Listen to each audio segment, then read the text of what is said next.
Madam हम लोग? बताइए क्यों रखा है 2.5 घंटे से? आप हमें जाने को कह रही हैं, यहाँ 2.5 घंटे से इस बच्ची को क्यों बिठा के रखा है?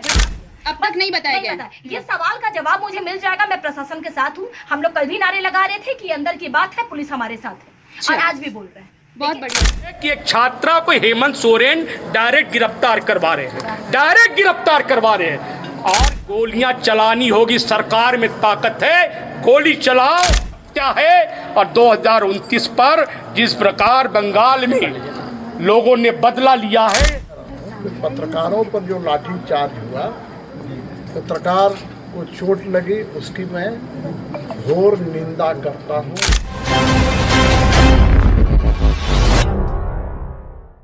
कि एक छात्रा को हेमंत सोरेन डायरेक्ट गिरफ्तार करवा रहे हैं, डायरेक्ट गिरफ्तार करवा रहे हैं। और यह लड़ाई झारखंड में भारतीय जनता पार्टी लड़ेगी। छात्रों ने ली है अंगड़ाई और हम लोग लड़ाई लड़ेंगे। अगर जेल जाना होगा जेल जाएंगे, लाठी खाना होगा लाठी खाएंगे, डंडा खाना होगा डंडा खाएंगे। अगर गोलियां चलानी होगी, सरकार में ताकत है, गोली चलाओ किसी भी हाल में।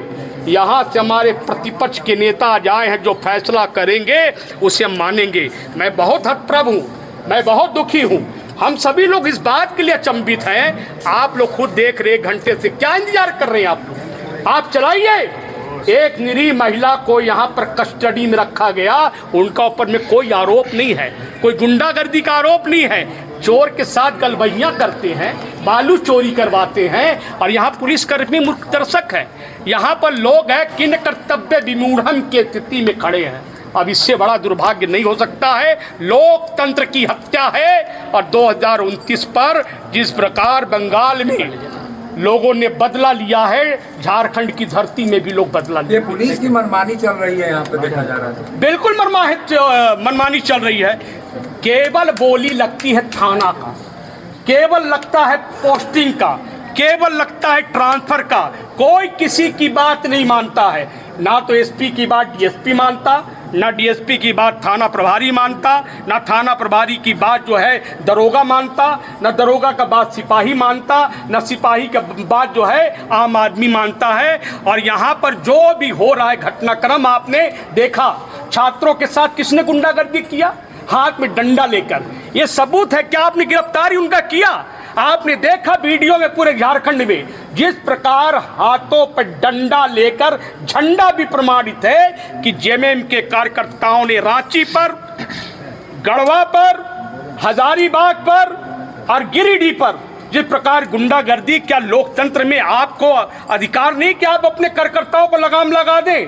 आपकी तानाशाही, आपके पुलिस और यहाँ के लोग मिलकर के यहाँ के गुंडा मवाली जो चोरी करते हैं, डकैती करते हैं, वैसे लोगों ने मिलकर गठबंधन बना करके लोगों को पीटा है। और ये बात लोग भूलेंगे नहीं। बात याद रखिए। मुख्यमंत्री हुआ था ना कल पुतला दहन कार्यक्रम, कल उसी में पूछताछ के लिए बुलाया है।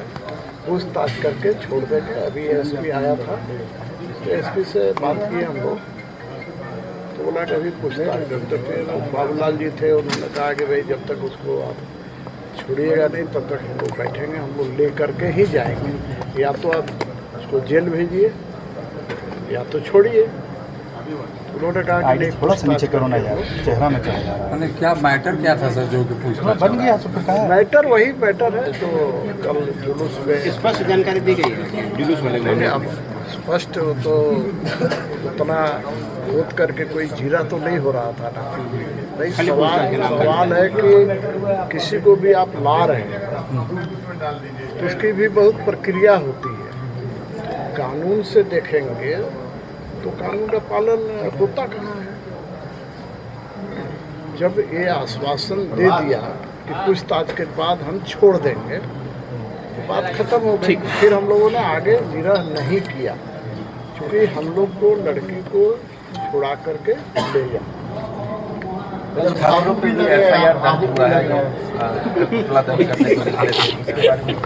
बार उधर से जरा क्या बोले थे? क्या बोले? कल छात्रों पर हुए देखिए क्या है ना, भावुक होने की बात नहीं है।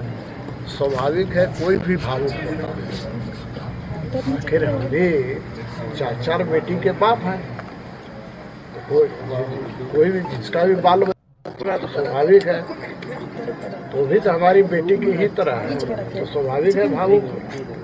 और छात्र प्रदर्शन कर रहे हैं, हल्का से ऊपर खींचे ना। तो ऐसी स्थिति में कोई छात्रा है या कोई अभ्यर्थी है तो स्वाभाविक रूप से यदि उसे इतना ऊपर उठाया आज तक जिंदगी में कभी उसे थाना नहीं बुलाया गया होगा, उसको थाना बुला करके घंटों बैठा करके या पूछताछ ही हो रहा है, आने से स्वाभाविक रूप से उसको तो डर लग ही रहा होगा।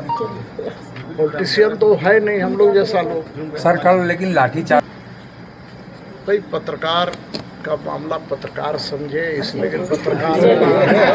इसलिए कि पत्रकारों का पता नहीं यूनियन है कि नहीं है मुझे नहीं पता है। आपका खबर करने हम लोग आते हैं ऐसे बोलिए। नहीं मैंने कानून है कि नहीं, कानून है या केवल पत्रकार? आप पूरा बात नहीं सुने, हमारा बीच में काट दिए। मेरा ये कहना है कि पत्रकार जो भी होते हैं वो सारे के सारे पत्रकार लोकतंत्र का चौथा स्तंभ है। कोई माने या न माने सच्चाई यही है। तो पत्रकारों पर भी जब लाठी चार्ज हो जा रहा है तो इसी से आप कल्पना कर सकते हैं कि आम लोगों का क्या स्थिति होगा। मुझे तो पता चला कल के सदर अस्पताल में भी लाठी चार्ज हुआ है, अस्पताल के अंदर भी लाठी चार्ज हुआ है। वहाँ तो न कोई पत्रकार पिटाया, न वहाँ कोई क्या बोलते हैं छात्र आंदोलन वाला पिटाया। वहाँ पर तो जो मरीज के परिजन गए थे वो पिटा गए। तो मैं फिर कहूँगा कि भाई देखिए, पुलिस वर्दी वालों को भी ये बात ध्यान रखना चाहिए कि हम कहीं अराजकता फैलने नहीं देंगे, लेकिन बेवजह किसी को लाठी से ना मारे। आखिर उनके भी तो बाल बच्चे होंगे। तो मैं कह रहा हूँ कि पत्रकारों पर जो लाठी चार्ज हुआ, पत्रकार को चोट लगी, उसकी मैं घोर निंदा करता हूँ। भविष्य में इस बात का ध्यान रखा जाए कि कम से कम चौथे स्तंभ को भी तो बकस दीजिए। ठीक, थैंक यू। बच्ची को अमीशा को लेकर के यहाँ पर आया गया है और लगभग 2 घंटे होने जा रहे हैं और बच्ची को 2 घंटा से लाकर थाना में बैठा देना, और वो भी तब जब ना कोई वारंट है, ना कोई जानकारी है, ना कोई नोटिस जारी हुआ है, और अचानक बच्ची को रूम से उठा करके लाना। अभी बच्ची डरी हुई है भैया, बच्ची डर रहे हैं। तब तो आज ये बच्ची को उठाए हैं, आप तो ऐसे पूरे आतंक मचा कर रख दीजिएगा पूरे राजधानी में। मैं राजधानी की मेयर हूँ और इन सारे बच्चों की बहन हूँ, और हमारी बहनों को इतना डर इतना भय में रहने की आवश्यकता क्यों है? पुलिस से क्यों इतना ये डर है? आज बिना नोटिस का आप इन्हें उठाए हैं, कल किसी और को उठाएंगे। ये उदाहरण होते जा रहा है। ये कहीं ना कहीं यहाँ की जो विक्षुब्ध मानसिकता है उसको दर्शा रहा है कि मान लीजिए इनको उठाकर कोई कारण है कि आप इन्हें उठा करके लाए हैं, तो कारण तो बताएंगे ना कि किस लिए उठा के लाया। पूछताछ करनी है तो अभी तक पूछताछ क्यों नहीं किया? 2 घंटे से बच्ची को भूखे प्यासे यहाँ बैठा के रखा हुआ। तो कहीं ना कहीं ये लोकतंत्र की हत्या है। मैं कहना चाहती हूँ प्रशासन तंत्र से कि अगर कोई बात है तो आप खुल करके रखें कि हम लोग को भी पता चले, लेकिन इस तरह से बिना नोटिस के, बिना जानकारी के बच्ची को उठा करके थाना लेकर के आना कहीं से भी संवैधानिक नहीं। क्या आला अधिकारियों से आपकी मुलाकात हुई है? मैं बस तुरंत अभी आई हूँ, आकर के मैं इनसे जानकारी ही ले रही थी कि क्या मैटर है। तब तक आप लोग आते हैं। ठीक। मैं इसमें थी, मैं खोली आराम से, मैं पुलिस की आवाज सुनी कि ये करना है, तो जो रूम मालिक होते हैं वो बोले कि ज्यादा आप लोग हल्ला मत मचाइएगा। तो मैं देखिए पुलिस की गाड़ी है, तो मैं भागी नहीं, मैंने खोला। बोले जी, तो मैं बोले कि क्या बात है? बोले आपको चलना है कोतवाली थाना। तो वहाँ पे 3 पुलिस आंटी आई थी, महिला। बोले कि बेटा आपको चलना पड़ेगा। हम लोग आंटी अभी तो हम फ्रेश भी नहीं हुए, थोड़ा सा खाए हैं, अभी रेडी होंगे तब तो जाएंगे। तो हम आंटी को अपना रूम पे बिठाए, उनको पानी दिए, पुलिस आंटी को मैंने पानी दिया, बोला वेट कीजिए। फिर 15-20 मिनट वेट की, हम लोग रेडी हुए। फिर मैं अपनी फ्रेंड को कॉल की, फिर हम लोग आए। तो मैं रास्ते में भी पूछी कि देखिए, अगर मैं संविधान को मानती हूँ और संविधान से अगर देश चलता है तो कहीं ना कहीं विदाउट वारंट आप किसी को भी ऐसे नहीं उठा। आप लॉ स्टूडेंट भी हैं? बिल्कुल, अभी है। तो मैंने बोला कि ये तो गलत है, बट उन्होंने इतना प्यार से अप्रोच किया, बेटा चलिए ना। कोई पेपर कुछ भी दिखाया गया आपको? कुछ नहीं, बस पुलिस आती है, आपको उठाती है, लाके यहाँ बिठा देती है। लेके के बहुत अच्छे से लाई। एक होता है ना कि पुलिस के द्वारा अभद्र बातें बोलना या गाली देना या फिर मारना, पर मेरे साथ कुछ नहीं हुआ। बेटा बेटा बोलकर लाए हैं, बिठा दिए। लेकिन हमारे मन में जो जहन में जो सवाल है वो बस एक क्वेश्चन मार्क है कि आखिर आखिर मुझे यहाँ लाया क्यों गया, अब तक नहीं बताया गया। ये सवाल का जवाब मुझे मिल जाएगा। मैं प्रशासन के साथ हूँ। हम लोग कल भी नारे लगा रहे थे कि अंदर की बात है, पुलिस हमारे साथ है, और आज भी बोल रहे हैं। बहुत बढ़िया। तो ये लड़की कहाँ है? देखो, अमीषा प्रसाद संपूर्ण ये फाउंडेशन के डायरेक्टर हैं वो, और उनको जो सो सदर थाना कांड से 286-26 में जो सो पूछताछ के लाया गया था, उनको भी छोड़ दिया गया है, घर छोड़ दिया गया, वो भी घर पे हैं। इसमें बताइए, अब लोग आप मतलब मिसकम्युनिकेशन है, लोग नहीं समझ पा रहे, किसी और मामला से जोड़ रहे हैं। वो अमीषा छात्र नहीं है, वो एनजीओ की डायरेक्टर है। उससे कोई मतलब ही नहीं है इस मामला का, उससे कोई मतलब नहीं है, दूर दूर से कोई मतलब नहीं है। हाँ, ये जो सैमफोर्ड में जो तोड़ फोड़ हुई थी उससे संबंधित मामला है ये। हाँ, घर भेज दिएगा, घर छोड़ देगा। तो आरोप है कि कुछ बताया नहीं गया। देखिए, आरोप प्रत्यारोप तो अलग चीज़ है, ठीक है ना, वो तो किसी के मतलब हम मना नहीं कर सकते हैं, लेकिन जो सच्चाई है मैं बता रहा हूँ। कोई मामला नहीं, छात्रों से मतलब कोई मामला नहीं। और ना तो वो छात्र है, और सिर्फ डायरेक्शन नहीं, उनको 285-26 में बेल हुआ है। 2 केस है उन पे, 285-26 में बेल हुआ है, 286-26 में बेल नहीं हुआ है। कल ही उनका हेयरिंग था, कल बेल नहीं हुआ, मायने हुआ नहीं।